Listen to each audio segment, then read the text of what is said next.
It was great to be part of the Startup Canada chat on pivoting for global impact. Today it's important to understand companies, industries that have pivoted for global impact. Photo sharing sites have become the most popular sites in the world. You have Instagram, which has reached a record number of users.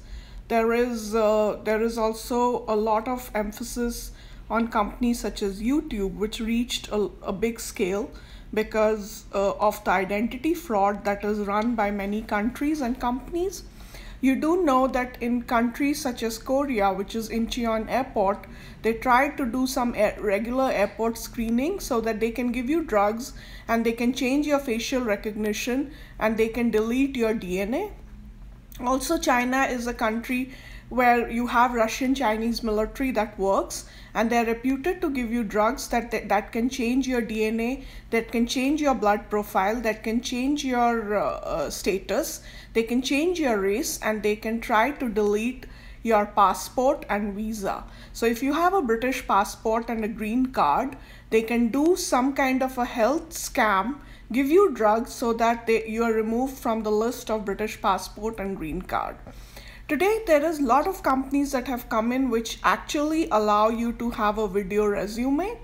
You have educational media companies that they don't offer video resumes. Educational media companies include services that provide educational content for academic institutions such as K-12 colleges and universities. These companies also provide vocational education for technicians such as plumbers, welders, professionals, and education for employees such as programmers and doctors. The companies that do it are Coursera, Cengage, Coursera, and Khan Academy. These companies offer educational media, and they offer media where so that people could actually work from home, they could study from home, they could get upskilled, and they could be employable. Because a lot of times with a lot of global crisis the TV industry offers, like pandemic, global pandemic, there are a lot of private schools that have closed, and a lot of students have stopped going to school, and they have started working in a correspondence study. So typically that's why they get into educational media. The other media is around mass media and publishing. Publishing companies are business to business and business to consumer companies that print books, magazines, journals, and newspapers. New York Times, Huffington Post, McGraw-Hill, Pearson are business to business mass media publishing companies. Streaming media companies are businesses that deliver audio and video content through apps on mobile devices, set-top devices, connected devices, and smart home products. So Netflix, Spotify, Roku, Amazon are streaming media companies that deliver video, audio content through apps on mobile devices, set-top devices. So you can typically on your mobile device look at screening of a girl who is probably on a pay-by-play TV. So it could be a model who is basically in a hotel playing with her lover, and you can actually access that Netflix TV and screening as an employer. So if she's an employee for you, you can access a pay-by-play TV on your mobile. That is Netflix, Spotify, Roku are all companies that have made screening interesting.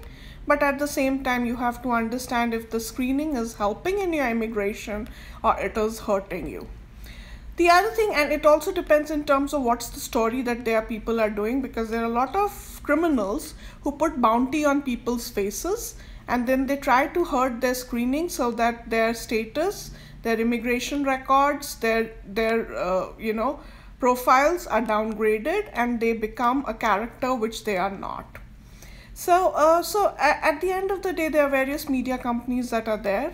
For media companies to pivot for global audience, they have to have a lot of successful pivots have to basically look at being big tech companies.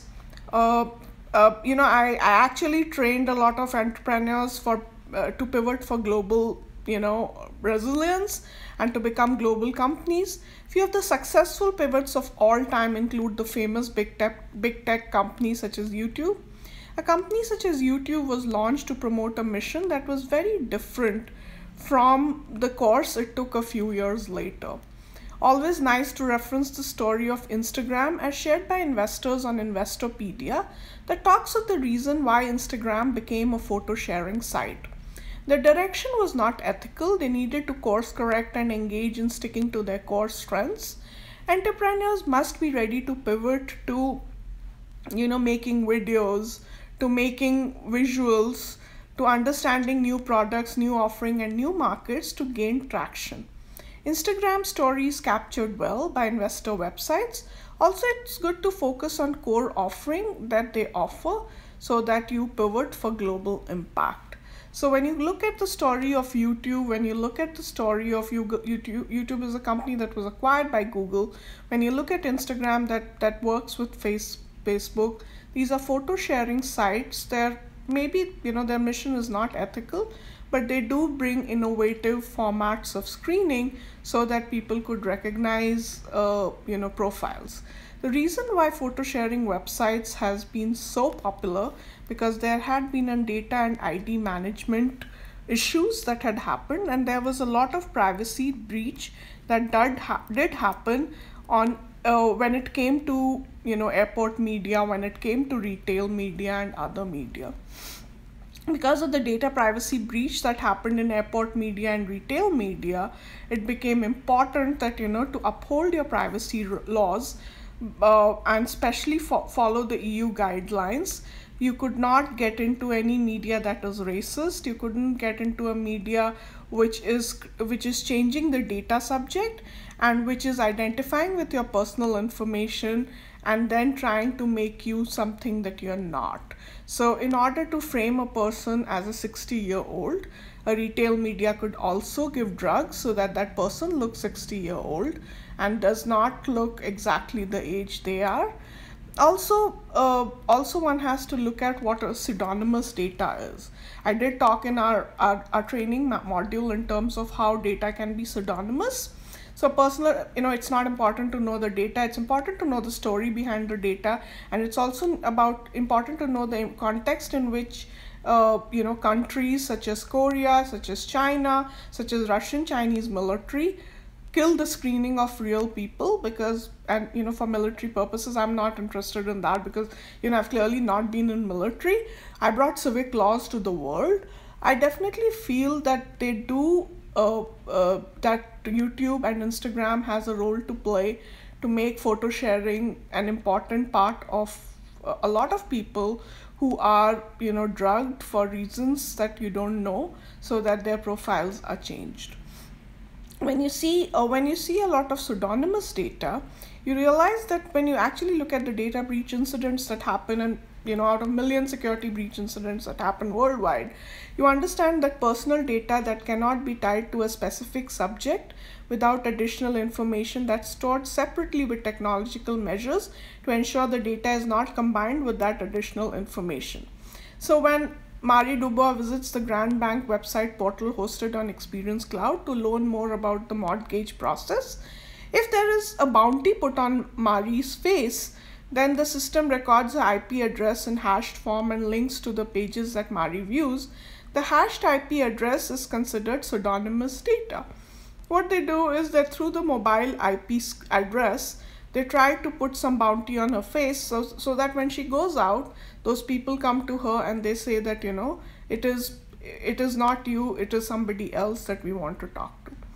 Identity management, because although the hashed IP address alone does not identify Marie, it's still possible to link it to other information that relates to Marie. So with all mobile data screening that has come in, even though people feel that your mobile data and your mobile information is your actual online identity, it's not. That's why today there are a lot of screening that has come in, because mobile data and the mobile contact could become a pseudonymous data and it could not be the real data. As you have companies that do breach notification, you also need visual notification companies that do send a notification if a person's real face, real body is being changed for some kind of a healthcare fraud. It's also important that data controllers must report any story behind a data breach to the Data Protection Authority as soon as possible and no later than 72 hours after becoming aware of the breach. Unless the breach is unlikely to harm in any harm to the data subjects, if there's a high risk of harm, data controllers must report data breaches to the data subjects as soon as possible. Data processors must also notify data controllers of data breaches as soon as possible.